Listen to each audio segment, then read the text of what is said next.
नाज़िर सिंधु दरिया में गुडू बैराज वट पानी में 7000 क्यूसेक लात अचण बाद इन वक्त विचोले दर्जे जी बोड है। तफ़सील मालूम किथा शेरबाज कोसोगा। शेरबाज छा तफ़सील आहिनि? जी बिल्कुल, दरिया सिंध गुडू बैराज में लात ऐं चार वारो सिलसिलो जारी है। सुबह सां दरिया सिंध गुडू बैराज वट जेके छिव जे वेकरा हुआ उहे 5,02,884 क्यूसेक जेको आहे सो मथां वेकरो हुयो ऐं हेठां वेकरो जेको हुयो उहो 4,92,443 क्यूसेक रिकॉर्ड कयो। हाणे 12 वजे वारे जेको आहे सो ताज़नि आंकड़नि मूजिबि जेको हाणे सिंधु दरिया सिंध गुडू बैराज वट पाणी जो मथां वेकरो आहे वो 4,93,281 क्यूसेक रिकॉर्ड किया है। जैसे पानी जो हेठां वेकरो है वो 4,71,549 क्यूसेक रिकॉर्ड किया है।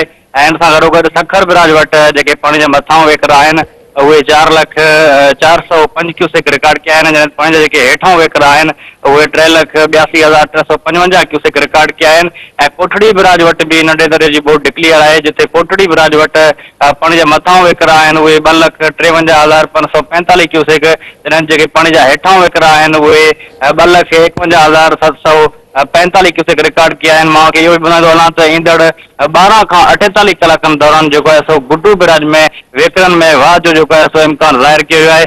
उन सां गॾोगॾु जॾहिं सुबह सां जेके पाणी जा वेकरा हुया उहे 5 लाख खां क्रॉस करे विया। उन सां जेके कचे जा इलाइक़ा हुया उहे मुकमल तौर पाणी जी लपेट में अची विया ऐं उते जेके बीठल फसलूं हुयूं उहे पिणु मुतासिर थिया। हाणे ईंदड़ जेके 12 खां 48 कलाक आहिनि उन दौरान जेको आहे पाणी जी सतह में वधीक वाध थींदो ऐं हिन वक़्तु जेके चाचवान शरीफ़ वटि पाणी जा वेकरा हलनि था उहे 7.5 लाख क्यूसेक खां क्रॉस करे आहिनि। उहे वेकरा दरिया सिंध गुडू बैराज वटि पहुचंदा, जिते दरिया सिंध गुडू बैराज में पाणी सतह में वाध थींदी। वॾी महिरबानी शेरबाज तफ़सील ॾियण जे लाइ।